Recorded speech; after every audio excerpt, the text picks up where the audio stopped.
Bonjour et bienvenue dans le 11e épisode d'Il était une suite. Un podcast qui entend revoir et interroger les suites des films Disney dans une perspective féministe, queer et gender. Je suis Fanny Van Exard. Et je suis Jeanne Medou. Nous sommes deux chercheuses en littérature et en études cinématographiques. Un merci renouvelé à notre génie technique pour son aide précieuse. Top Mickey? Top Mickey. Je parcours les villes et les continents à bord de mon joli petit train. Je le fais toujours en chantant. Je trouve ça plus amusant. Petit rappel, vous pouvez retrouver des infos et des bonus sur le compte Instagram du podcast @Il était une suite avec des points entre chaque mot _podcast. Aujourd'hui, on s'attaque enfin à La Belle et la Bête, 30e classique d'animation des studios Disney sorti en salle en 1991 et 3e film de ce que l'on appelle le second âge d'or des studios Disney, et à sa suite La Belle et la Bête 2, Le Noël enchanté, sorti directement en vidéo en 1997. Sur Disney+, les tags pour les deux films sont ceux d'animation romance, comme ça on sait tout de suite à qui on s'adresse ici. La réponse, si vous avez la réponse, mettez-la en commentaire. Pas mal. Tant qu'il y aura des Noëls, il y aura des dindons, des esturgeons. Des canetons, de la bûche au marron. Passe ta plus belle robe de bal ou ton pantalon bouffant, ici personne n'est mal à l'aise. Avec ce premier segment, première rencontre, on pousse les portes grinçantes d'un château où il a l'air de faire franchement très froid, n'empêche. On vous raconte comment cette drôle de romance entre une villageoise rêveuse et un prince un peu poilu a fait irruption dans nos vies. Est-ce qu'elle nous a ensorcelés façon coup de foudre digne d'un refrain qui reste en tête pendant 3 jours, ou nous a plutôt laissés perplexes? Et bien sûr, comme toujours, on case cette suite dans notre classement perso des films Disney qui, petit à petit, se transforme en vrai cabinet de curiosité, quelque part entre une rose sous verre, un chandelier baratineur, un poil trop tactile, quand même, et une horloge au bord du burn-out. Quand j'étais petite, j'aimais beaucoup La Belle et la Bête, mais sans plus. Tout ça parce que, vous l'avez deviné, on n'avait pas la cassette à la maison, donc pas de possibilité de ponçage des familles. De ce fait, j'avais pas de poupée ou quoi, alors que je trouvais la Barbie Belle trop jolie, c'est pas la question, avec sa belle robe de bal et tout. Même si je crois que j'aimais bien les Disney qui commencent façon vieux livre et qu'on ouvre et qu'on nous raconte, et à l'époque je ne connaissais rien au récit enchâssé et à l'intermédialité, donc peut-être que c'était un peu le signe du destin à ce moment-là. Vas-y Fanny, va étudier les livres. En revanche, et aussi bizarre que ça puisse paraître, l'expérience mémorielle que j'ai de La Belle et la Bête vient surtout du jeu Game Boy que ma sœur avait. Waouh! Donc je devais avoir un peu plus de 10 ans et j'étais déjà nulle en jeux vidéo. Et ça a complètement tordu ma perception du film et de l'intrigue, parce qu'en fonction de la difficulté des niveaux, il y a des choses qui étaient plus ou moins présentes par rapport à l'histoire du film. Il y a plein de choses dans le jeu qui n'existent pas dans le film, par exemple. J'ai vraiment un souvenir incrusté des rondins de bois qu'il faut amener d'un bout à l'autre d'une pièce parce que la machine à couper le bois qu'a inventé le père de Belle s'est complètement détraquée. Et le niveau devenait de plus en plus dur avec des bûchettes qui apparaissaient à toute vitesse et de plus en plus rapidement. On était là, les 3 petites têtes penchées au-dessus du tout petit écran. Et autant vous dire qu'on est loin du bal grandiose et des objets qui parlent. Et puis j'ai grandi et j'ai rencontré des gens pour qui La Belle et la Bête c'était avant tout Cocteau. Ce qui n'était pas du tout le cas pour moi, parce que pareil, aucun souvenir de quand j'étais petite. C'était pas le genre de film que mes parents nous faisaient regarder, et bien mal m'en a pris, parce que du coup j'ai fait une thèse sur Cocteau. Pas forcément pour ça, mais quand même, maintenant que je parle de mes recherches, je suis systématiquement obligée de parler de La Belle et la Bête, parce qu'il y a plein de gens qui me disent qu'ils connaissent pas Cocteau. Je leur dis, mais si, vous connaissez forcément La Belle et la Bête. Sur ce ton-là, toujours. Et donc maintenant j'ai rejoint les rangs des gens qui citent les répliques de Jean Marais, voilà. J'ai rattrapé mon enfance à force de travail, bravo moi. Bon, maintenant soyons honnêtes 2 minutes. Disney n'a pas inventé grand-chose, les chandeliers qui bougent, les robes qui apparaissent, tout était déjà chez Cocteau. Si ça vous intéresse, allez voir le film, je vous le recommande. Les gens qui le citent depuis l'enfance n'ont pas finalement tort. Et ça m'amène à l'instant promo, c'est une exclue. Bientôt mon livre qui parlera de 3 films pour lesquels Cocteau a été scénariste, dont La Belle et la Bête. Oui! Bravo! Et puisqu'il faut parler du 2, je déteste le 2. Quand je l'avais vu dans mon marathon auto-infligé, c'était un de ceux qui m'a mise le plus en colère. Pas tant d'un point de vue féministe à l'époque, mais surtout parce que l'intrigue s'insère au milieu du 1. Et j'ai appris grâce à toi, Jeanne, comment ça s'appelait, on y revient tout de suite.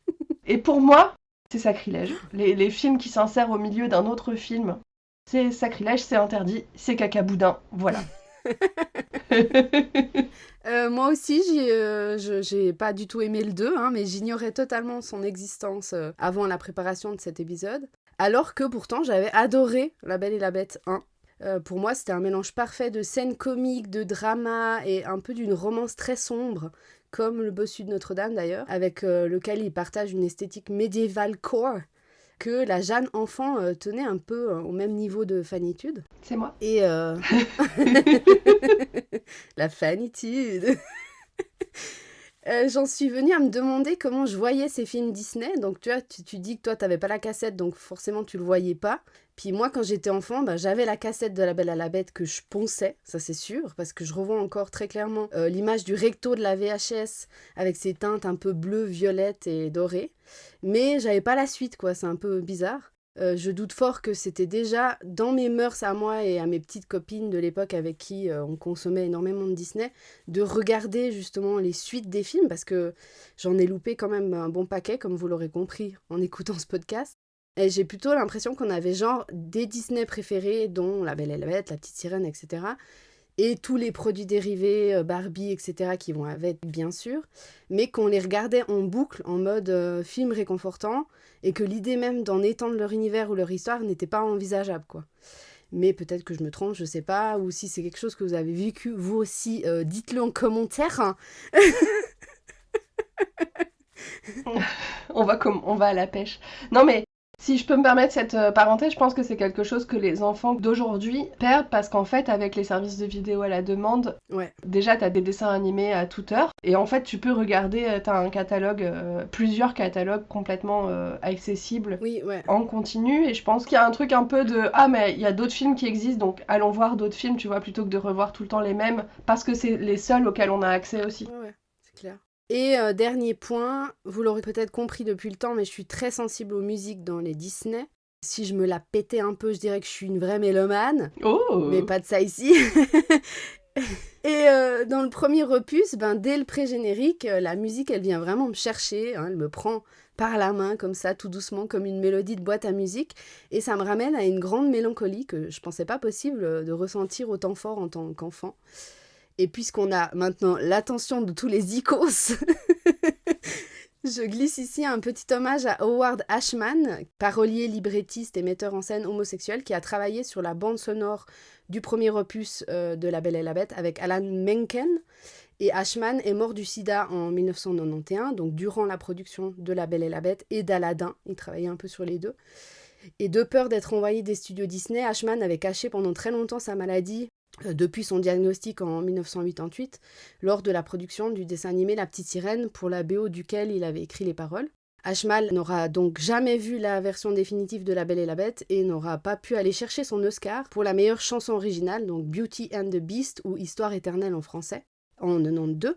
Et l'année de sa mort, en 91, les studios Disney autorisent la création d'un syndicat réunissant les employés.e.s, homosexuels, lesbiennes, bisexuels, la Ligue, donc Lesbian and Gay United Employees, le premier du genre parmi les grands studios hollywoodiens.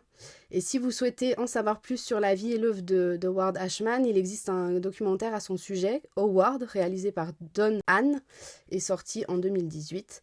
Et dans ce documentaire, la famille d'Ashman revient justement sur la création des paroles des chansons de La Belle et la Bête et l'influence de la maladie d'Ashman sur son travail. L'exclusion de la bête, la crainte disproportionnée des villageois, la malédiction morale, la monstruosité, l'épée de Damoclès qui pèse sur le personnage principal. Enfin, c'est assez obvious qu'il y a des liens avec ça. Eh ben, hommage à lui. Oui. De rivage en mirage, je rêve au fil des jours que de ma vie j'écris les pages d'une histoire d'amour. On arpente tranquillement les couloirs de ce château, où chaque recoin a l'air de murmurer « Fais demi-tour, pauvre idiot !» Même si l'éclairage tamisé et les gargouilles qui nous regardent de travers n'aident vraiment pas à garder la tête haute. Prenez ce deuxième segment, formule magique, comme une petite halte bienvenue entre Bibliothèque Infinie et Jardins Enneigés, pendant qu'on vous raconte les sorts, contre-sorts et autres coups du destin qui ont transformé un prince insupportable en véritable créature de conte horrifique. C'est le moment parfait pour revenir sur cette étrange alchimie entre Belle, la bête, et tout son mobilier rococo là. Alors, pour le résumé du 1, oui, on va vous faire l'offense de résumer le premier opus. Mais avant, mentionnons quand même la présence de 2 femmes scénaristes au générique de La Belle et la Bête, Linda Woolverton et Brenda Chapman. 2 femmes ou même une seule femme au scénario d'un Disney, ce n'était plus le cas depuis Blanche-Neige et les 7 nains en 1937 avec Dorothy Ann Blanc, dont le nom se perdait au milieu de ceux de 7 autres dudes. Belle, une jeune fille intelligente, active et rêveuse qui étouffe dans sa petite ville de province où elle se sent incomprise, jugée et exclue du fait de sa passion pour les livres et aussi de la passion de son père pour les inventions. C'est les petits rondins. Petits rondins du jeu vidéo. Donc Belle et son père, c'est un peu les excentriques du village, parce qu'ils préfèrent la littérature et la science à la chasse à courre et aux activités en plein air, les mains dans la bouse. Et je pense qu'on s'est toutes identifiées à cette Belle ingénue qui est bizarre, qui ne ressemble à personne et qui a toujours la tête dans les livres ou les nuages. Il y a vraiment une saturation d'air guillemets. Surtout parce qu'elle aime les livres. C'est forcément la princesse Disney préférée de toutes celles qui ont fait des études universitaires, non ? On est obligé de se dire Oui. Ok, Ouais. moi ma princesse c'est Belle. Gaston, le chasseur le plus admiré du village, est déterminé justement à épouser cette belle et bizarre Belle. Mais voilà, Gaston est dépeint dès le début du film comme un analphabète basique et primaire qui pense que les femmes ne sont pas faites pour lire parce que c'est l'horreur dès qu'elles ont un peu des idées dans la tête. L'intelligence féminine comme frein au désir hétéronormé. Super, merci Disney. En résumé, Gaston est un chasseur de droite psychophobe qui tue, intimide, contraint, menace et harcèle. Ah, culture du viol, quand tu nous tiens. Arrogant et imbu de lui-même, Gaston ne supportera justement pas que Belle le repousse de nombreuses fois. Sa jalousie et son orgueil le pousseront même à manipuler les villageois et à tenter de faire enfermer le père de Belle.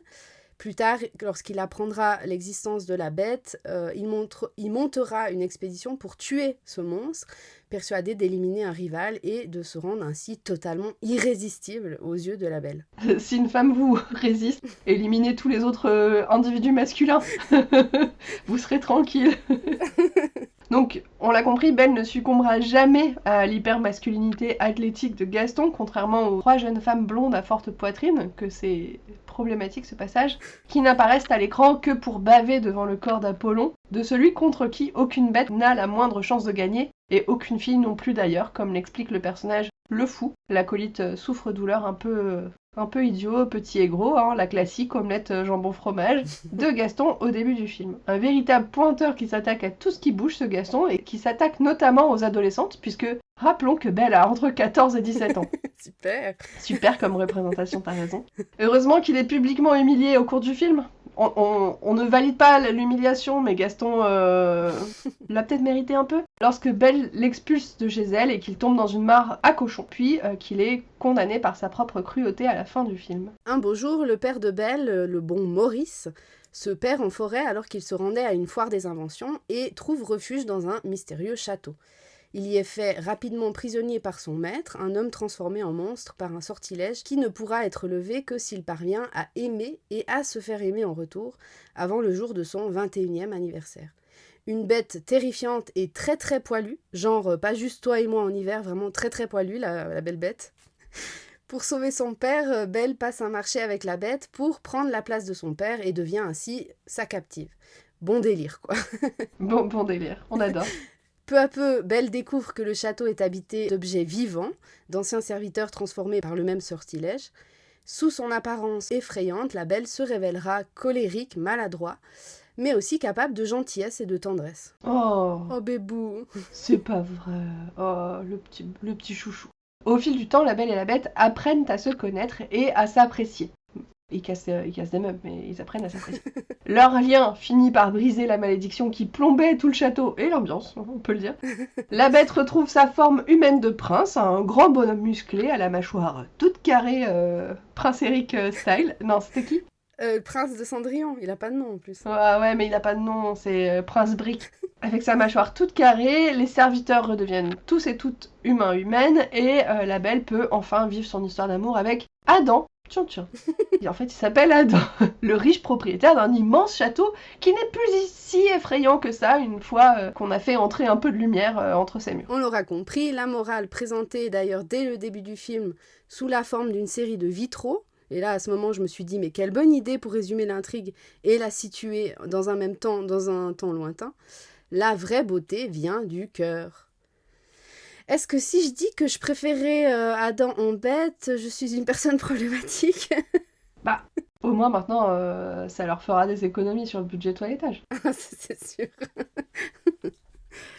Alors, pour La Belle et la Bête 2, on est dans un mid-quel, c'est-à-dire une suite qui se déroule au milieu de l'action de l'opus original, comme Bambi 2 par rapport à Bambi, ou encore Le Roi Lion 3 par rapport au Roi Lion. Et les midquels, ce sont les pires à mon avis, les pires, vous êtes prévenus. Je vais persifler, je déteste les midquels. Merci pour ce vocabulaire, je déteste les midquels. Mettre un nom sur notre âge, c'est ça qu'il faut. Donc dans ce deuxième opus, Belle souhaite célébrer Noël au château, en même temps, hein, c'est dans le titre, même si la bête déteste cette fête depuis qu'elle coïncide avec le jour où il fut transformé par l'enchanteresse. Déterminée à ramener un peu de joie et d'esprit de Noël dans le château, Belle, aidée de Lumière, Big Ben, Madame Samovar et Zip, prépare secrètement une célébration pour redonner vie et espoir au château. Mais dans le 1, à aucun moment il était dit que c'était la veille de Noël. Non, c'est pas grave. On n'est pas à ça près. Les enfants, ils comprennent rien de toute façon. En préparant Noël, Belle découvre l'histoire de la transformation du prince et comprend mieux la douleur qui le ronge. Malgré les obstacles et les manigances de Forté, l'ancien compositeur de la cour du roi transformé en gigantesque orgue, elle continue de se montrer patiente et déterminée. Elle la veut, sa petite sauterie au pied du sapin. Tu t'esclaves. Passons au traditionnel petit point voix de doublage de Jeanne, hein, let's go, c'est y part. Alors, Belle est doublée en français par Bénédicte Lécroard, qui est la voix française parlée et chantée officielle de Paige O'Hara, qui interprète Belle dans la VO, donc logique. Autre fait d'armes, Léocard est aussi la voix chantée de Wendy dans le deuxième doublage de Peter Pan 1. Et c'est vrai, on l'avait déjà dit dans un épisode précédent, que les deux personnages se ressemblent. Deux belles ingénues, deux adolescentes plutôt matures pour leur âge, et qui préfèrent s'évader dans les livres et les histoires d'aventure plutôt que de faire face à leur réalité. Nerds. Loser. Derrière la voix modifiée de la bête, on retrouve notre bon Manu, aka Emmanuel Jacomi. Son nom vous dit sûrement quelque chose parce que c'est un ténor du doublage français et aussi parce que j'ai de nombreuses fois cité son nom dans ce podcast. Il prête sa voix au capitaine Phébus dans le Bossu 1 et 2, à la souris Jack et au prince dans Cendrillon et ses suites, et à Eureka dans La Petite Sirène, et encore à Wilbur dans Bernard et Bianca au Pays des Kangourous. Yes, tu les as tous faits. Et je le redis ici, mais côté cinéma d'animation, c'est aussi et surtout la voix de Tarzan dans Tarzan et sa suite, de Ramsès dans Le Prince d'Égypte, du roi Arthur dans Excalibur l'épée magique, de Superman dans beaucoup d'adaptations DC Comics, de Batman dans de nombreux films de la collection DC Universe, et côté cinéma, c'est la voix française de Denzel Washington depuis presque 40 ans, de Pierce Brosnan dans la franchise des James Bond, de Russell Crowe, de Val Kilmer, etc. Ce qui nous avait amené à nous interroger dans l'épisode 3 sur l'association récurrente de cette voix-là avec autant de personnages qui représentent une masculinité forte, sauvage, hyper virilisée, etc. Donc avec La Belle et la Bête et sa suite, ils ont poussé le truc à l'extrême. Hein. Il y a un vrai travail sur sa voix pour qu'elle soit caverneuse, rocailleuse, pour tirer justement vers cette animalité, cette monstruosité, mais elle se révèle aussi assez douce et murmurée quand la bête montre son côté plus tendre. Manu est un champion du doublage. Oui. Bravo Manu. Bravo Manu. Et le grand méchant du 2, Maestro Forte, est doublé par Richard Darbois, un autre ténor du doublage français. Vraiment, là, on a un doublage de qualité sur ce second opus. Et Darbois, c'est la voix française, entre autres, d'Harrison Ford, de Jeff Goldblum, de Richard Gere, de Bill Murray, de Patrick Swayze, donc toute mon enfance, en gros. Et côté animation, là aussi, il n'a pas chômé, le Richard. C'est Buzz l'éclair dans la saga Toy Story, c'est Rasputin dans Anastasia, c'est Shan Yu dans Mulan, Baloo dans le livre de la Jungle 2. Et s'il fallait ne citer qu'un seul de ces personnages pour illustrer tout le génie comique du mec, c'est le génie, justement, dans Aladdin et ses suites. Bravo Richard. Alors Richard. Et je dirais rien des autres comédiens et comédiennes de doublage sur ces deux films, parce qu'il y avait moins d'anecdotes vraiment à en tirer des os. Mais si le travail d'Emmanuel Jacomi et de Richard Darbois vous intéresse, je vous recommande vivement l'émission Le Talk sur la chaîne Stream VF sur YouTube, animé par le comédien de doublage Donald Renew. Il y a 2 longs épisodes, un de 2 heures dédié exclusivement à Darbois et un autre avec Jacomi parmi d'autres doubleurs. C'est très intéressant à l'écouter. Tant qu'il y aura Noël, je sais que demain, une étoile dans le ciel guidera mon chemin. On poursuit notre traversée enchantée dans Péripéties. C'est notre segment le plus long, une valse à 1000 temps où l'on décortique le film séquence après séquence, arabesque après arabesque. Un véritable tourbillon de pas légers dans les couloirs de pierre du château, où on examine les rouages de ce conte de Noël made in Disney, tout en y glissant, avec Malice toujours, notre petite touche féministe, queer et gender. Gros changement de ton par rapport au 1, le ton sombre et sérieux du 1 laisse ici place, et ce dès les premières images du film, à une ambiance de fête de fin d'année, en mode chant de Noël et grosse réunion familiale. Avec des petits flocons mignons qui tourbillonnent sur l'écran titre, là au cas où on n'aurait pas compris, c'est Noël, ouh. Tous les villageois et villageoises font chemin avec leurs lanternes vers le château.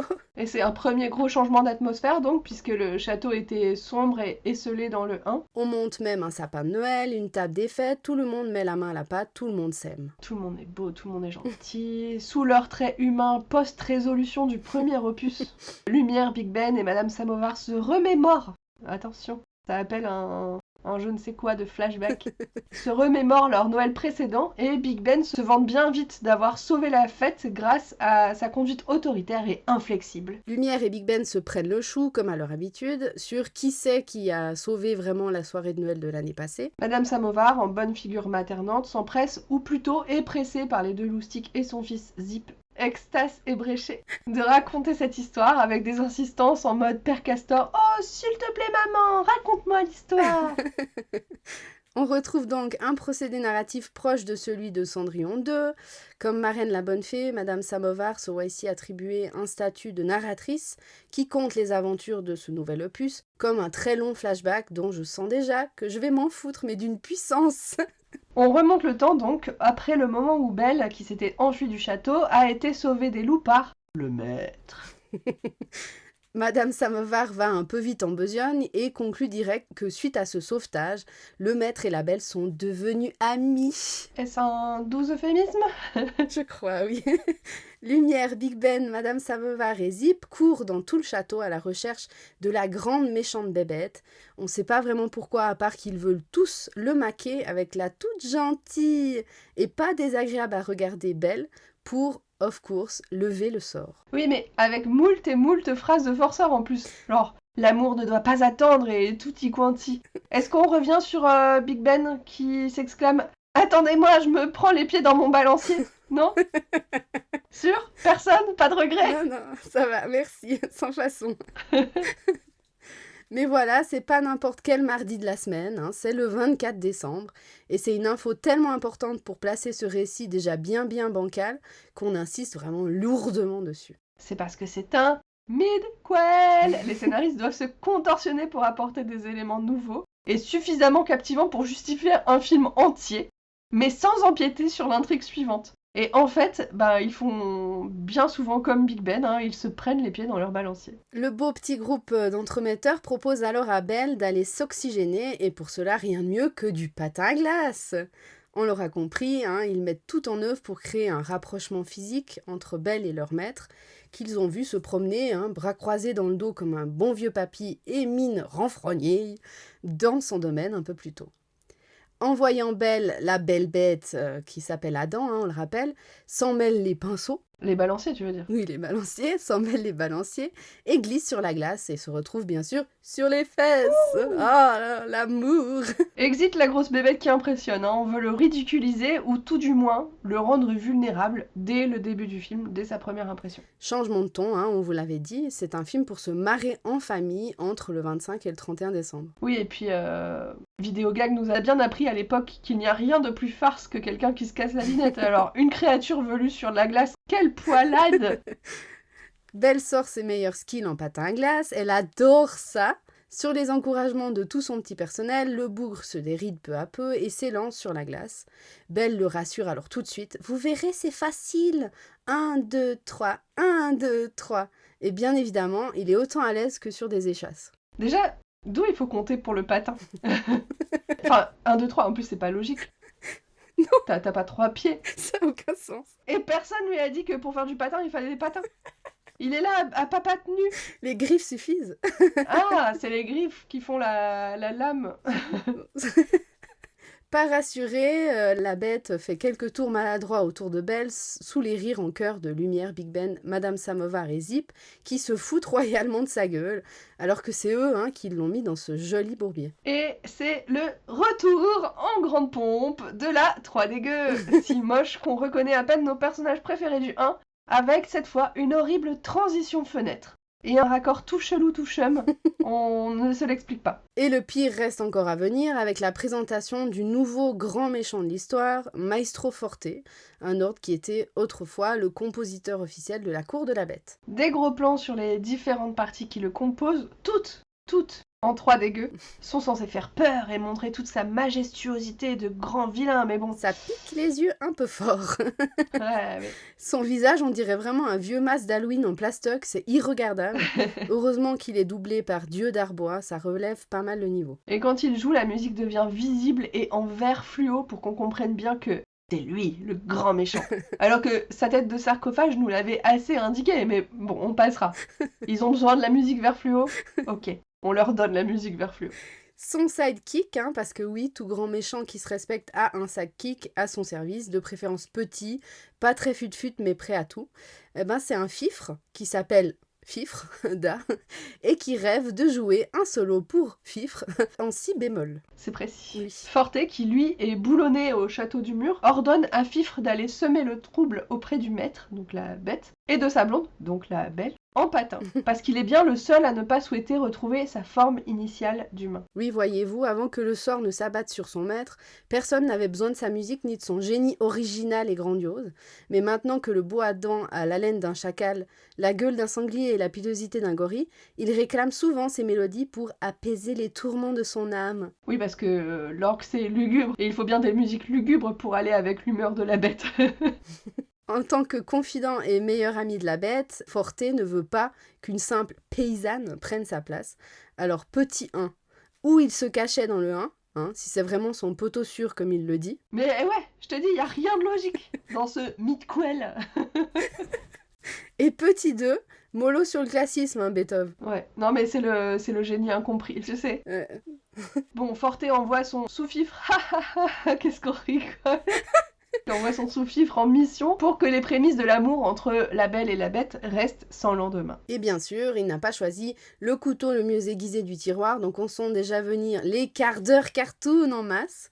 Ça loupe pas, on attend quoi 30 secondes avant que Fifre ne dévale déjà la rampe des escaliers extérieurs menant à la patoche, avant de faire des tours de grand 8 dans une fontaine gelée du jardin et d'atterrir pile poil dans les poils, non, dans la cape de la bête, provoquant sa chute et celle de Belle dans un tas de neige.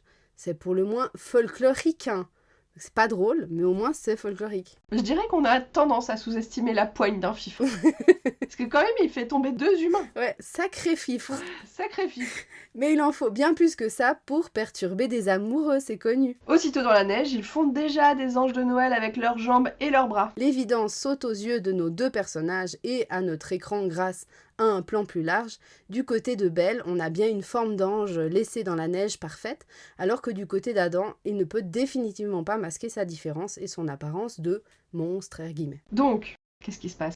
Il constate que son empreinte n'est pas la bonne, ça fait pas un ange, donc il s'énerve, toute canine dehors. Il tape avec ses gros poings de grand bonhomme viril dans la neige, avant de partir en courant et en soufflant très fort, Grand monsieur pas content. Belle, elle, désespère dans son coin. Il est dans une colère noire, la situation est pire que jamais. Fifre, lui, se réjouit de cette petite victoire, il se frotte littéralement les mains, ou plutôt les clés. Maestro Forte va être fier de lui, et peut-être même qu'il va lui faire un pouce en l'air bravo champion, qui sait. Sur fond de musique grave et ténébreuse composée par Forte, la bête, toujours en colère, observe sa rose sous cloche en déclarant hyper premier degré « Je déteste Noël ». Et petite incohérence à ce moment-là, la rose est pimpante, a encore bien tous ses petits pétales, alors que ce n'était bien plus le cas dans le premier opus au moment du récit, où cette histoire de Noël est censée s'insérer. Ou c'est moi qui délire, je sais pas, mais... Non, t'es les scénaristes. Mitquel. La grosse bébête trouve ensuite refuge au coin d'une cheminée, dans la même pièce que Forté. Et apparemment, ils sont vraiment copains Oui. comme cochons, mais vraiment, où étaient-ils pendant le premier opus? On se le demande.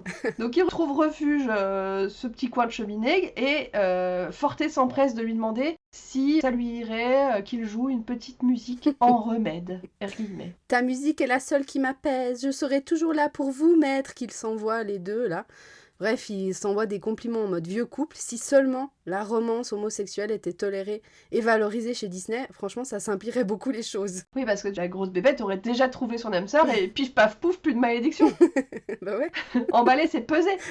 Pourrait lui suffler dans les gros tuyaux, c'est bon. Ah, il est pas orgophile, hein. Orgophile. Belle, de son côté, ne pense qu'à une seule chose, Noël. Et elle s'étonne d'ailleurs que Zip ne connaisse rien de cette merveilleuse fête. Les chaussettes sur la cheminée, le sapin, les cadeaux, tout ça quoi. Et Zip lui demande alors ce qu'elle va offrir au maître, ce à quoi elle répond qu'elle ne le connaît pas assez pour savoir ce qu'elle va lui offrir. Bien une réponse d'un télo. Ouais, c'est vrai. Je le connais pas suffisamment. Bah je sais pas, un calendrier avec des chatons. Zip propose alors, pourquoi tu ne lui offrirais pas une histoire ? Étant donné que, elle aime bien les livres et les histoires, quoi. Bonne idée, dis donc. Aussitôt dit, aussitôt fait. Voilà qu'elle sort déjà une feuille et une belle plume d'un tiroir pour écrire une histoire d'aventure et d'amour, of course. Et en chanson, s'il vous plaît, madame. Mais je comprends rien, elle lui offre un livre ou une chanson. Les deux. Un livre musical. Ah. Je savais pas trop quoi en faire de cette séquence. Je t'écris un livre rien que pour toi, un peu à la Cendrillon 2. Les illustrations sont belles, genre elles sortent du livre et prennent vie à l'image, mais bon, c'est cucul la praline et ça sonne un peu plat par rapport aux chansons du premier opus, mais bon, c'est que mon humble avis. Ton humble avis de mélomane.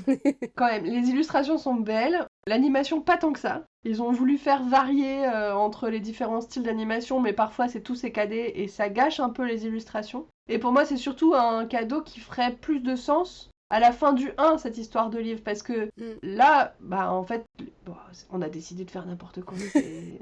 Mitquel. Mitquel, ils ont essayé. Ils ont essayé de faire un double sens annonciatif, le conte que souhaite offrir Belle est censé changer la bête et de faire écho à sa propre histoire, mais bon, c'est un peu tiré par les poils, quoi. Belle expression. Merci. Belle et Zip souhaiterait fêter Noël comme tout le monde, mais rappelons quand même que si elle a fabriqué un cadeau fait main et personnalisé, la bête, en bon misanthrope grincheux, il déteste Noël, donc elle aura a priori rien. Est-ce que je rappelle aussi que c'est très syndrome de Stockholm de préparer un cadeau pour son ravisseur et de se réjouir de faire Noël avec des objets qui parlent, plutôt que d'être tristoun parce qu'en fait son papa, elle, va faire Noël tout seul. Et puis, cette répartition j'aime pas Noël est éminemment genrée, on le rappelle aussi, cette représentation dans le film enracine aussi tout de suite que les petites filles doivent aimer Noël, et les histoires d'amour, ça va de soi, et faire des cadeaux aux autres, et les hommes non. Et du coup, c'est pas étonnant qu'une fois adulte, mère de famille, entre autres, c'est elle qui se coltine ensuite toute la charge mentale des achats de cadeaux, de préparation de menus, pour tout le monde, y compris, et surtout pour le grincheux, qui n'aime pas Noël, donc qu'il se sent dispensé de faire des cadeaux et de participer à la préparation des fêtes. Ouais, tellement. Vive Noël. On est fâchés, hein. Un Mitquel. Alors revenons à la requête faire Noël comme tout le monde. Pour Big Ben, c'est hors de question, aux grandes dames de toute la vaisselle du château, oui, vous m'avez bien entendu, qui se faisait déjà une joie de participer à la grande fête. Même Madame Samovar nous fait le coup de « laisse parler ton cœur ». Et c'est là qu'on apprend de la bouche de l'horloge malicieuse que le maître a interdit Noël, parce que c'est pour lui un souvenir effroyable. Vraiment une drama queen. Ouais. Big Ben se laisse finalement convaincre après moult gags visuels et jeux de mots assez lourds, parce que le repas de Noël c'est quand même un sacré délire, avec son fameux pudding au cognac, au raisin et à la crème. Ça me fait penser au père dans Cendrillon, là, avec sa crème de pruneau. Oui. Et bon, on passe aussi sur le fait que c'est évidemment l'argument bouffe qui convainc Big Ben de parler, parce que, bon, la réponse est dans le nom, hein, c'est Big Ben. Donc de convaincre les personnages gros avec de la nourriture. Est-ce qu'on peut sortir des schémas narratifs grossophobes ? Allez, je passe. Mitquel. Mitquel. Tout ce petit monde s'accorde finalement pour organiser ça discretos, sans en informer bien sûr le maître. Ils marchent vraiment tous sur des œufs, ils ont vraiment trop peur d'énerver la bébête. Macho toxique qui conne dans les murs, va. 272 400 victimes de violences commises par leur partenaire ou ex-partenaire en France en 2024 et 141 féminicides, petite piqûre de rappel. 21 127 victimes de violences commises par leur partenaire ou ex-partenaire pour la Suisse en 2024. On laisse ça là, vous en faites ce que vous voulez. Au grenier, Lumière, Belle et Zip font la rencontre d'Angélique, l'ange du sommet du sapin, que l'on nous présente comme l'ex-décoratrice du château. Lumière, à ce moment-là, peut pas s'empêcher de lui mettre les mains dessus et de lui baver dessus, comme le gros charreau qu'il est. On rappelle qu'il se tape déjà le plumeau, les verres de la cuisine et Angélique, rien que ça. Il est tout feu, tout flamme, quoi. Et c'est quoi ce design de Bratz avant l'heure pour Angélique ? Ouais, c'est vrai. Maintenant que tu le dis, je vois. Mais j'ai vérifié et les Bratz n'étaient pas encore sortis. Ah. Peut-être que c'est Angélique. Mais vraiment l'eyeliner comme... Mais oui, Oui. c'est elle qui a lancé la trend. Peut-être. Fifre, toujours dans la partie, suit les préparatifs de près. Il s'émerveille devant la danse des boules de Noël. Et là-dessus, une nouvelle chanson interprétée par Belle qui s'appelle « Tant qu'il y aura Noël » sur une mélodie dont les premières notes sont celles de l'air du vent de Pocahontas, qui en gros dit que tant qu'il y aura Noël, il y aura de l'espoir, nanani, nanana, Midquel. Tout ce beau monde s'affaire ensuite à construire un sapin de Noël en objets divers et variés. Sapin de briques et de braques qui s'effondre à peine la chanson terminée. Fifre a tout cafeté à Forté, qui lui a tout cafeté à la bête. Il est ronchon gnognon au coin du feu et il se souvient du fameux Noël où sa vie a basculé. Et donc là on a un flashback dans un flashback, donc un flashback dans le flashback, et ça fait beaucoup là alors qu'on n'est même pas chez Cusco. Le tout adolescent et ingrat Adam s'offusque de ne recevoir pour seul cadeau de Noël un livre d'histoire. Apparaît alors Forté, en humain cette fois, mais un humain vraiment terrifiant, une sorte de vampire blafard mi-Voldemort mi-Beethoven, avec une perruque ancien régime et des paupières violettes, because he's evil and queer. Terrifiant. Forté se met à interpréter une composition en l'honneur de son maître, comme cadeau de Noël, sans grand succès. Je déteste cet ennui comme la pluie, qu'il soupire Adam. Donc toque alors à la grande porte la vieille femme à la rose qui va lui jeter le sort parce que c'est un ingrat de gosse. Mais not all gosse. Not all gosse, non ? Tous les aristos par contre. Oui. Et d'ailleurs, remarquons que quand elle est faite, la vieille femme à la rose, là, elle ressemble à un mélange entre un personnage d'Ulysse 31 et l'oracle qui guide Aladdin vers la main de Midas dans Aladdin et le roi des voleurs, mais avec des yeux tout roses qui brillent de l'intérieur, genre l'écran rétro-éclairé, rose. Genre, la référence pas du tout précise. Pardon. Nerd.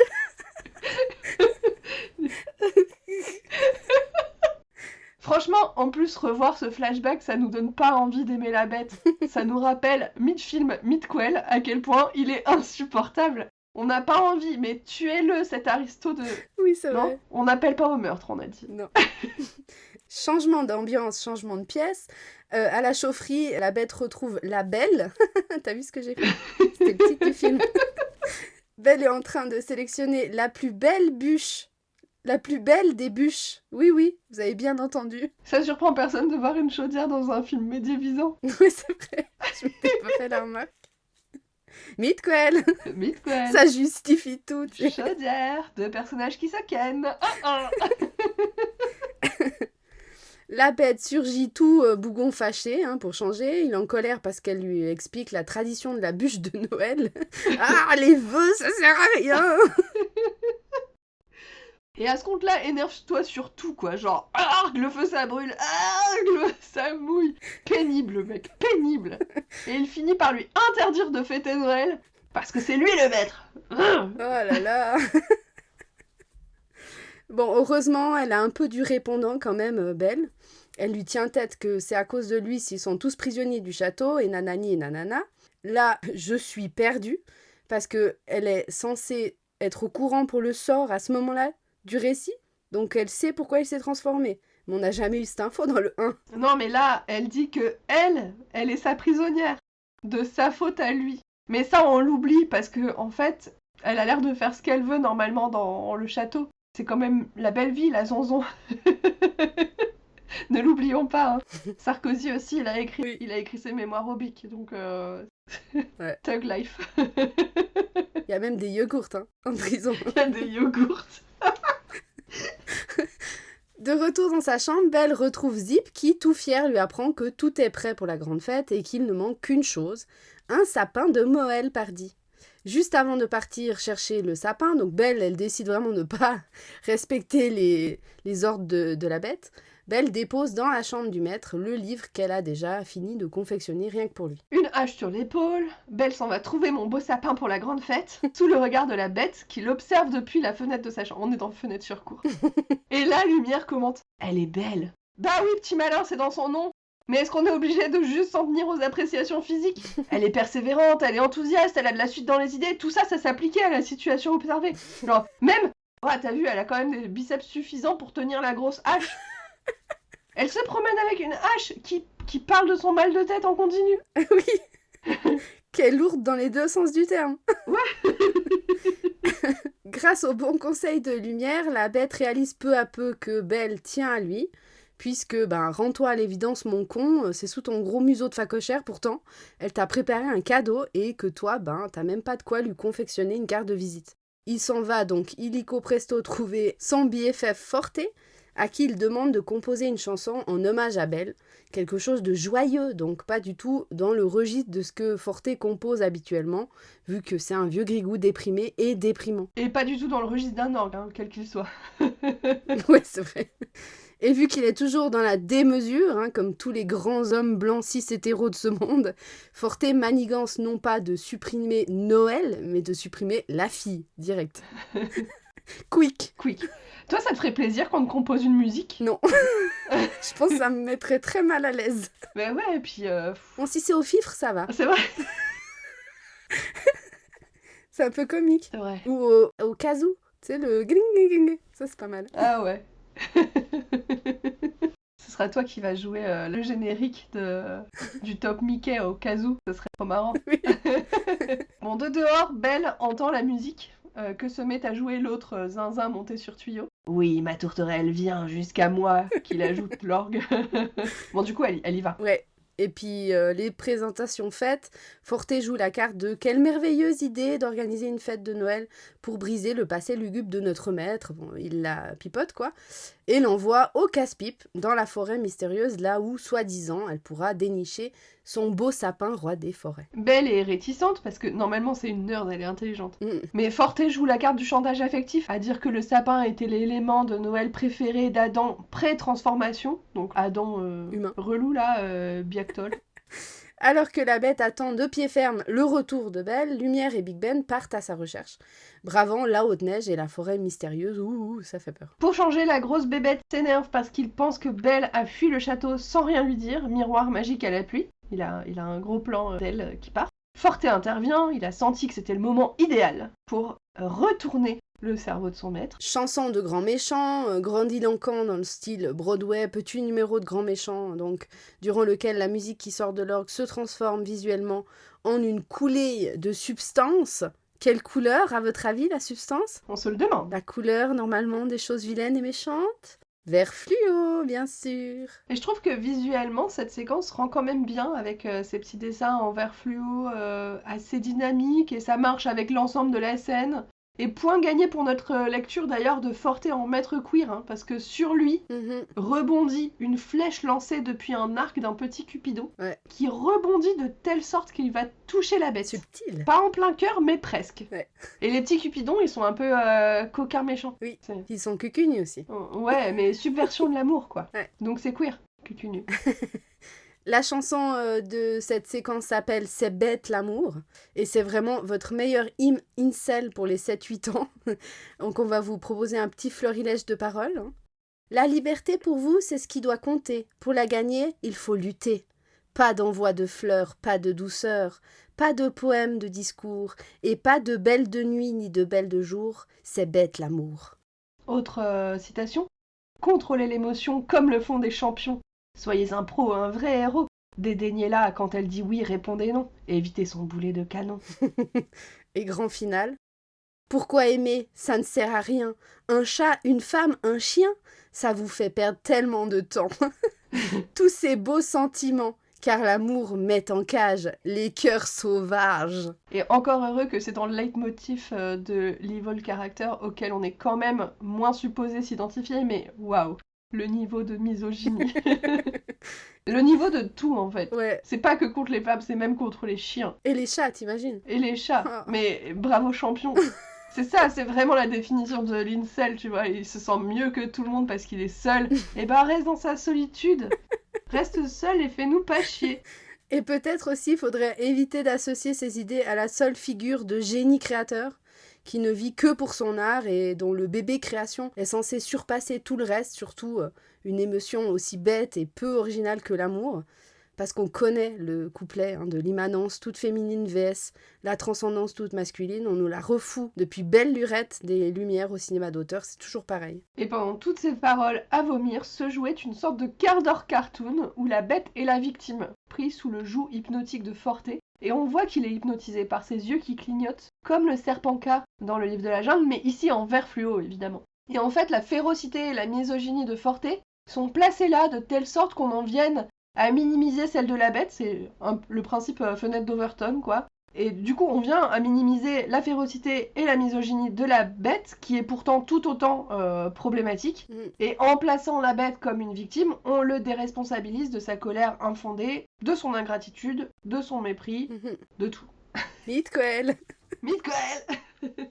Au château, la table est servie et Angélique veille au grain afin que tout soit parfaitement parfait pour le grand banquet de Noël. Sur ça débarque la belle bête, vous l'avez dans le mille, toujours en rogne, toujours pète sec. Et vas-y qu'il casse tout, et vas-y qu'il te retourne la table. Petite piqûre de rappel, 272 400 victimes de violences conjugales en France en 2024 et 21 127 en Suisse. Dans la forêt mystérieuse, endroit finalement beaucoup, mais alors beaucoup moins dangereux qu'au château, avec l'hôte colérique de Médeux, Belle, Zip et Fifre sont poursuivis par une meute de loups. Totalement inconscients de la menace qui pèse sur eux, ils s'émerveillent devant un sapin parfait, mais de l'autre côté d'une rivière gelée. Lumière et Big Ben font chemin pour suivre Belle, Zip et Fifre, et Lumière utilise Big Ben comme une luge pour gagner du terrain et de la vitesse. Donc, quart d'heure cartoon, bien sûr. On le dit vite, comme ça passe plus vite. Le vaillant cheval Philibert est mobilisé pour ramener le sapin bien vite abattu au château, parce que la hache dépote. Fifre fait tout son possible et ses meilleurs cris d'effort aigus pour ralentir la cargaison. En se justifiant auprès de Belle, il devient tout gêné et se met à siffler un son strident qui effraie le bon Philibert. Et là, c'est la grosse séquence dramatique qu'on attendait tous et toutes. Philibert, en paniquant, casse la surface glacée de la rivière. Et donc, Belle et Philibert sont séparés. Le sapin dérive. Zip tombe à l'eau, Fifre tombe à l'eau, Belle tombe à l'eau. C'est la catastrophe partout. Faut bien tenir en haleine de chacal ou de sanglier, c'est vous qui choisissez les spectateuristes pour les 15 dernières minutes du film. Zip est finalement sauvé par Belle, qui elle-même est sauvée par la hache, et Fifre, et Lumière, et Big Ben. C'est un travail d'équipe. En même temps, il faut au moins tout ça d'objets pour sauver une humaine. Ouais. Et vous pensiez pouvoir respirer? Non, le suspense reprend de plus belle quand la corde qui entourait le tronc du sapin s'enroule magiquement autour de la cheville de Belle et l'entraîne vers le fond du lac. Belle bête ou BG du Loir-et-Cher comme je l'appelle dans l'intimité. Pourquoi? La tête de Fanny. Il arrive en trombe, pique une tête et sauve bien sûr la belle Belle. Et tout ça sans hypothermie alors qu'elle était jambes nues. Elle avait pas acheté de collant. Et on l'a vu depuis le début du film, elle est dans la neige. Elle faisait son ange là, son ange de neige, jambes à l'air, pas de probe. C'est peut-être des collants chers. Oh, Mythe Coel. Vraiment les collants couleur chair de blanc, c'est le même niveau que les Mythe Coel. Oui. On arrête les collants. Soit vous en portez, soit vous n'en portez pas. Je pars du principe que Belle, en bonne nerd qu'elle est, n'en porte pas. Elle est fashion aussi. Ouais. Elle a sorti son petit tablier, ses boucles d'oreilles. Bon, et la bête, on en parle, elle doit peser 1 tonne avec toute sa fourrure mouillée et froide. Et tu as vu, tout à l'heure à la patinoire, il arrêtait pas de glisser, zwip, zwip, zwip, zwip. Ouais. Et là, c'est comme s'il avait des crampons sous ses coussinets. Vraiment n'importe quoi cette suite. Tant pis pour le sapin, hein, tant pis pour Noël. Tout le monde s'en veut et se sent coupable du sort de Belle, le sorbet, parce qu'elle est frigorifiée et que ça sonne presque pareil. C'est parce qu'elle a pas mis de collant. La bête féroce a enfermé ensuite Belle dans son donjon pour la punir de ne pas avoir tenu parole, puisque souvenez-vous, il croit qu'elle l'a abandonnée. Et puis bon, toutes ces péripéties, ça fatigue, on avait oublié. Et du coup, il compte bien la laisser croupir dans son donjon jusqu'à sa dernière heure. Vraiment une drama queen, quoi. Et oui, n'oublions pas que, comme dans le premier opus, c'est quand même avant tout son geôlier, le mec. Ouais. C'est vrai qu'on a tendance à l'oublier parce que c'est une romance, mais Belle est en captivité dans ce château et elle n'est pas là par hasard, hein. Elle n'est pas là pour faire des crêpes ou rouler des yeux à chaque parole prononcée par son oppressif prétendant, là. Elle est vraiment captive. Ouais. Et elle dit « J'aurais dû savoir que vous ne seriez jamais rien d'autre qu'une bête féroce » qu'elle susurre toute seule dans sa cellule avec la larmichette sur sa joue. « Bah oui, bichette, mais toi tu voulais décorer un sapin et puis tu lui as fabriqué un livre, mais lui il pense donjon, donjon, donjon !» Et de temps en temps, orgue au coin du feu, mais ça pouvait pas matcher, vous n'avez pas les mêmes hobbies. Réveille-toi. Fondu au noir sur fondu au noir dramatique. Minuit sonne, c'est Noël, mais tout le monde est tristoun désolé. Dans le donjon, Belle est rejointe par tous ses petits copains et petites copines les objets. Et après, on essaye de me faire croire que c'est Toy Story qui a révolutionné le truc en faisant parler des objets. Non, on nous la fera pas. Non, nous on est des pros de Disney. Hein. C'est le moment de gloire d'Angélique qui tape son meilleur solo musical avec sa petite voix toute choupie. Elle reprend Tant qu'il y aura Noël, chanté plutôt par Belle et tout le personnel du château. L'espoir qui vient du ciel, nanani nanana. Fifre est touché en plein cœur, il a la bouche qui tremblote par tous ses bons sentiments. Il connaît pas. Et il faut dire que lui aussi, il était en syndrome de Stockholm avec Forte. Mais en fait, Fifre, c'est la Belle. Et la Belle, c'est Fifre. Et tout s'éclaire d'un coup. Oui. C'est en fait un miroir, quoi. Ouais. C'est bien pensé, hein. C'est bien pensé. Midquel. Forte continue de son côté son plan retournement de cerveau de son maître. Il le convainc presque, imaginez-vous, de briser sans remords sa rose sous verre qui représente l'amour, la rédemption et la souffrance qui ont bercé son adolescence. Et alors que la bête a les griffes en l'air, un premier pétale de rose tombe au ralenti sur le livre d'histoire qu'a confectionné la Belle. Et sans attendre, la bête se jette sur le cadeau et le déballe. Pour une fois qu'il casse un truc, mais utile. Ça semble logique, hein. Moi, quand une fleur fane, j'ouvre mes cadeaux. Ah ouais, c'est le signe, hein. Au coin du feu, la bête se met donc à lire sans écouter les critiques et les moyennages, un petit helvétisme rien que pour vous, de Forte. L'histoire du livre est racontée en voix-over par Belle et en gros elle compte la solitude de ce maître qui vit dans un grand château accompagné de tout un tas de serviteurs mais qui au fond ne rêve que de la gentillesse d'une belle dame et d'espoir, le plus beau des cadeaux. Le tout sur fond de très gros plans sur des pages de texte manuscrits et en français s'il vous plaît. Franchement, belle calligraphie, elle s'est bien débrouillée Belle, hein. La pro du scrapbooking. Et donc elle sait lire les livres et en écrire. Ouais. Balèze. Passons sur la chanson insupportable de Lumière et Big Ben qui s'appelle Les compères hors pair. Tout ça pour étirer encore plus la durée d'un film dont l'intrigue tient à tout casser sur un post-it. Belle Bête coupe court, merci infiniment, à ce duo de l'enfer et présente ses excuses à Belle. Si, c'est possible, hein, prenez des notes, messieurs. Non mais le retournement de veste, quoi.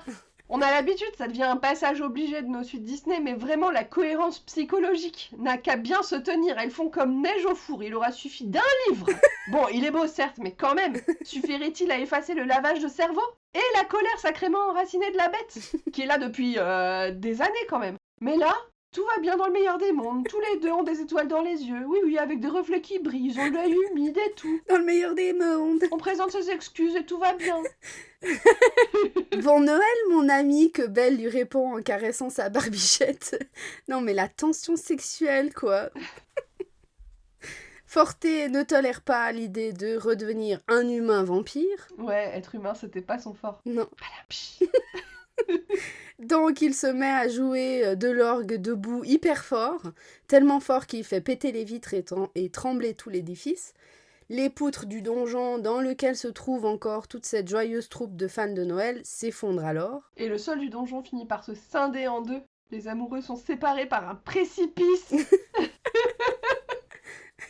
Vraiment, le curseur du drama invraisemblable dans cette suite, il a été tourné au max. Ouais, c'est la même accélération incontrôlée et complètement surréelle que dans le livre de la jungle 2, là, quand d'un coup d'un seul, le sol s'ouvre et que les personnages sont séparés par la lave d'un volcan. Et encore une fois, est-ce que si tout un bâtiment du château s'était effondré dans le 1, on ne l'aurait pas mentionné? Genre, ne faites pas attention, l'aile est en reconstruction, il y a eu un éboulement. C'est vrai. Et c'est n'importe quoi cette suite. Midquel. Fissa, on prend la poudre d'escampette pendant que Fifre tente de raisonner sa vieille baudruche pleine de vent préférée. Soufif découvre alors le poteau rose. Depuis le début, le solo de Fifre que Fortet lui promettait ne contient aucune note, une simple page blanche. Déception. Face à face finale entre les deux mascus toxiques, empêtrés jusqu'au cou dans leur triangle amoureux queer. La bête ordonne à Fortet de se taire, lequel répond par un jet de notes et de portée musicale verte fluo. Et de son côté, sur fond musical de Deck the Halls, fa la la la la la la, en mode épique scène d'action, Belle manie les poutres comme la Queen qu'elle est, pour sortir tout ce beau petit monde d'objets du château et hors de l'effondrement généralisé. Belle bête combat Fortet et réussit finalement à arracher le clavier de l'orgue qui se délite bout par bout. Il est mouru. Sniff. Non. Non. Pas Sniff. Non, pas Sniff. Tout un tas de partitions se mettent à volter avant de s'écraser au sol. Oh, petit orgue parti trop tôt. Et la séquence se conclut bien sûr par un fondu au noir dramatique. La grande fête de Noël peut enfin battre son plein, la décoration est parfaite, le sapin est parfait, Belle porte sa belle robe dorée de la fin du 1. Quoi? On est censé avaler cette hérésie scénaristique sans broncher, sans poser de questions. Ah non, moi je bronche, je co-anime même tout un podcast pour broncher.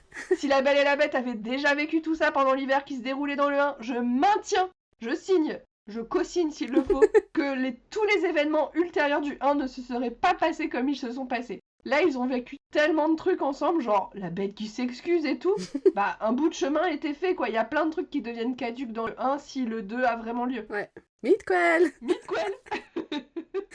Retour au récit premier avec Madame Samovar qui conclut son histoire au coin du feu.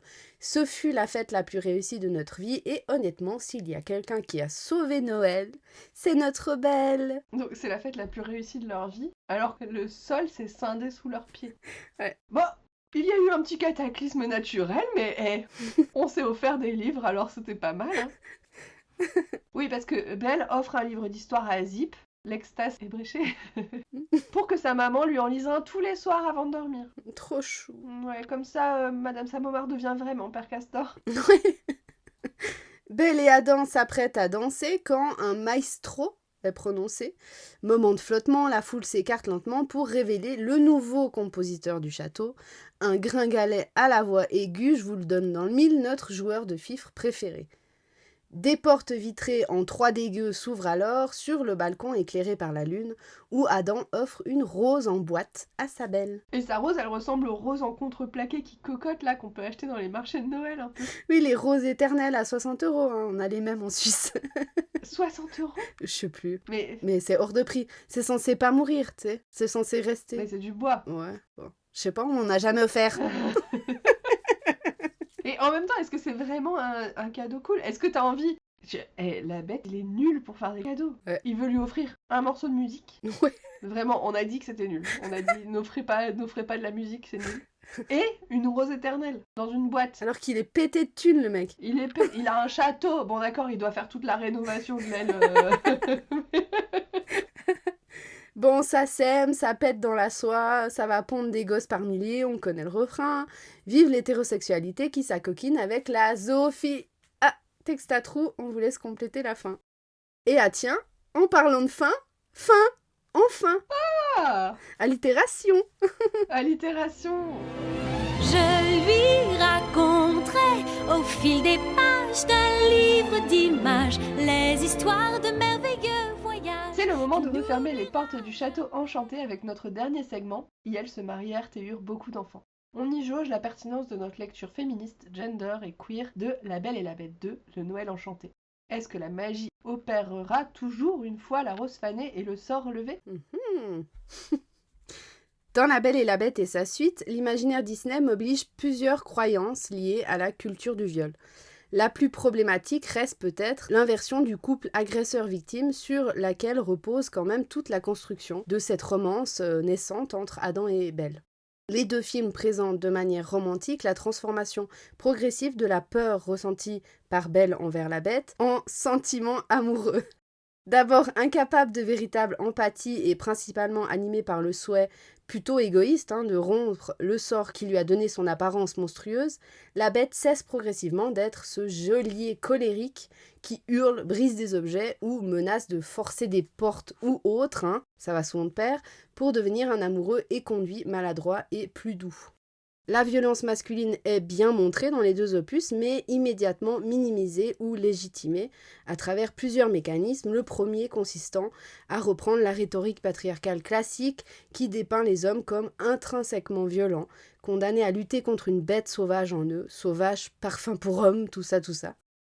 Et dans La Belle et la Bête, l'homme violent est littéralement transformé en une chimère, un mélange d'animaux sauvages, réputés impulsifs, brutaux et agressifs comme le buffle, le gorille, le lion, le sanglier, le loup. S'il retient Belle captive et la maltraite, ce ne serait finalement pas de sa faute, au fond, juste l'expression de sa nature masculine incontrôlable. Lorsqu'il s'apprête à rejoindre Belle dans sa chambre pour l'inviter à dîner avec lui, donc initier la séduction, les domestiques l'avertissent. « Surtout, dominez votre caractère, maître !» Le film nous explique ainsi qu'un homme doit constamment se maîtriser pour ne pas devenir violent, puisque sa tendance normale, irait vers la violence. De cette manière, un homme qui ne bat pas sa femme apparaît presque comme un héros méritant des éloges pour ses dignes efforts. Ce type de représentation nourrit pleinement la culture du viol et plus largement excuse, banalise, rend presque acceptable toutes les violences masculines, qu'elles soient physiques ou sexuelles et psychologiques. Si la bête est violente, c'est parce que c'est un gros bébou blessé. Pas un oppresseur, pas un dominant qui intimide ses serviteurs et prend tout un tas d'objets comme punching ball devant sa prétendante et potentielle future victime, mais un être blessé qu'il faudra guérir et sauver de son supplice, comme le fait Belle à la fin du 1 grâce à son amour infini pour Adam. Lorsque Belle est maintes fois confrontée à cet homme qui la retient prisonnière et la maltraite, les films lui suggèrent de faire preuve de patience, de douceur et de compréhension. Ainsi, lorsque Belle se réfugie dans sa chambre et refuse d'affronter la bête, dans le 1, l'armoire lui glisse un super conseil. Non, s'il vous plaît, arrêtez avec vos conseils. Elle lui dit « Le maître n'est pas quelqu'un de si méchant lorsqu'on le connaît. Voyons, pourquoi ne pas lui donner une seconde chance ?» Autrement dit, face à un homme agressif, l'attitude appropriée ne serait pas de fuir immédiatement, mais plutôt de lui accorder une nouvelle chance. Dans les deux opus, lorsque Belle s'échappe du château, elle se retrouve aussitôt exposée à des situations dangereuses, la meute de loups dans le premier film et le lac gelé dans le second. Mais elle décide soit de ramener la bête blessée pour bander ses blessures au coin du feu, soit elle est elle-même ramenée par lui en sécurité, dans un espace, donc le château, qui la met, elle, en danger et en proie aux décharges émotionnelles particulièrement violentes et imprévisibles de la bête.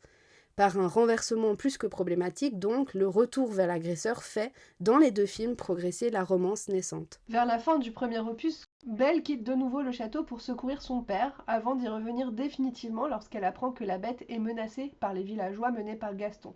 Le film ne pose jamais de regard critique sur ce choix pourtant problématique. Contrairement aux femmes victimes de violences conjugales, Belle n'est pas montrée sous emprise. Elle tient souvent tête à la bête et désobéit allègrement à ses ordres. Elle est présentée comme agissant librement, en pleine conscience, pour à chaque fois prouver son amour envers Adam. Lors de la bataille finale contre Gaston, la bête n'occupe plus une position de force. Elle devient la victime injustement agressée par une foule enragée qui la dépeint comme un monstre sanguinaire, alors que nous, spectatrices, avons été témoins de son adoucissement, dans le 1 comme dans le 2 d'ailleurs. Il revient ainsi au public de dépasser cette mauvaise image de la bête, de le délivrer symboliquement de sa malédiction, de reconnaître en lui le prince charmant, dissimulé sous son apparence bestiale, forcément trompeuse, ses agissements violents, ses comportements sauvages, etc. Comme s'il revenait à nous spectatrices, d'apprendre de nouveau à accorder une seconde chance aux agresseurs. Enfin, le film occulte le fait que la violence de la bête est une violence systémique et patriarcale, en introduisant un personnage encore plus caricatural, Gaston, présenté dans le 1 comme l'ultime macho et le véritable antagoniste. En le plaçant comme figure de repoussoir, un peu comme Forté dans le 2 comme on l'a expliqué, le récit permet de présenter la bête comme l'incarnation d'un patriarcat prétendument plus doux et protecteur. Ce mécanisme s'accompagne de plus d'une dimension classiste. Gaston est présenté comme un rusque sans éducation, issu d'un milieu rural, tandis que la bête est au contraire un noble cultivé vivant dans un château, avec une énorme bibliothèque et plein de livres. De telles représentations renforcent l'idée, pourtant maintes fois démentie, même si elle demeure très répandue, que les violences masculines seraient plus fréquentes dans les classes populaires que dans les milieux aisés. Toute cette lecture de la violence de la bête devient particulièrement insoutenable lorsqu'on la rapproche de la réalité des violences conjugales. D'autant que rien, dans l'intrigue, ne justifie réellement le brusque basculement affectif de Belle envers la bête, qui se met simplement à traiter sa captive de manière un peu plus respectueuse et humaine. En laissant entendre aux jeunes spectatrices que l'amour, la patience et le sacrifice peuvent métamorphoser un partenaire violent en un prince charmant, le film les prépare à tolérer sans protester les abus qu'elles pourraient un jour subir dans leur couple. De plus, au lieu d'attribuer la responsabilité des violences à ceux qui les commettent, ces récits tendent à culpabiliser les femmes. C'est à elles qu'incombe la tâche de « réparer » les hommes. L'idée sous-jacente devient alors que l'on ne doit surtout pas les quitter et que s'ils restent tout de même violents malgré notre amour inconditionnel, c'est toujours de notre faute parce qu'on n'a pas su les aimer assez fort. En définitive, les 2 films suggèrent qu'une conjointe aimante peut, si elle est suffisamment gentille, patiente, douce, dévouée à l'autre, etc., changer son conjoint violent et que tous ses défauts, toute sa violence, finira, pouf, avec un peu de magie de Disney, par disparaître. C'est enseigné, dessin animé après dessin animé, film après film, chanson après chanson, que les petites filles doivent être dans le care et si possible développer à l'âge adulte un syndrome du sauveur. C'est à la fille, à la femme que revient systématiquement la responsabilité d'améliorer son conjoint, d'être pédagogue et de le mener vers le droit chemin. Ce schéma de l'amoureux violent s'adoucissant toujours à la fin rend donc acceptable toutes les dérives abusives. C'est la magie de Noël. Merci d'avoir écouté ce 11e épisode d'Il était une suite, consacré à La Belle et la Bête et à sa suite. Si cet épisode vous a donné envie de reprendre à tue-tête des chants de Noël, n'hésitez pas à en parler autour de vous, à le partager, à le commenter, et peut-être à nous laisser un petit message. Vous pouvez aussi venir nous retrouver sur le compte Instagram du podcast, @Il était une suite, avec des points entre chaque mot, _podcast. On y répond toujours avec enthousiasme à vos petits mots et on y poste des extraits vidéo et des indices à propos de l'épisode suivant. On se retrouve toutes et tous pour le 12e épisode et nos pensées bienveillantes vont en ce temps de fête de fin d'année vers les féministes, les personnes trans, les personnes queer, les gays, les lesbiennes, les antiracistes, les croyants, les pas croyants, les engagés politiquement, les enragés politiquement, les orphelins, les déplacés, les immigrés, les défavorisés, les célibataires, les asexuels, les aromantiques, les polyamoureux, les personnes neuroatypiques, les personnes handy, les personnes grosses, les personnes anorexiques, les végétariens et les véganes, les sans-famille, les ma famille c'est mes amis.e.s, les anti-célébrations, bref, vers toutes celles et ceux qui sortent un tant soit peu de la norme et pour qui cette période rime souvent, voire à coup sûr, avec boule au ventre, prise de tête et série de reproches entre le pâté végétal et le fromage. Courage, on pense fort à vous. Allez, ciao! Ciao!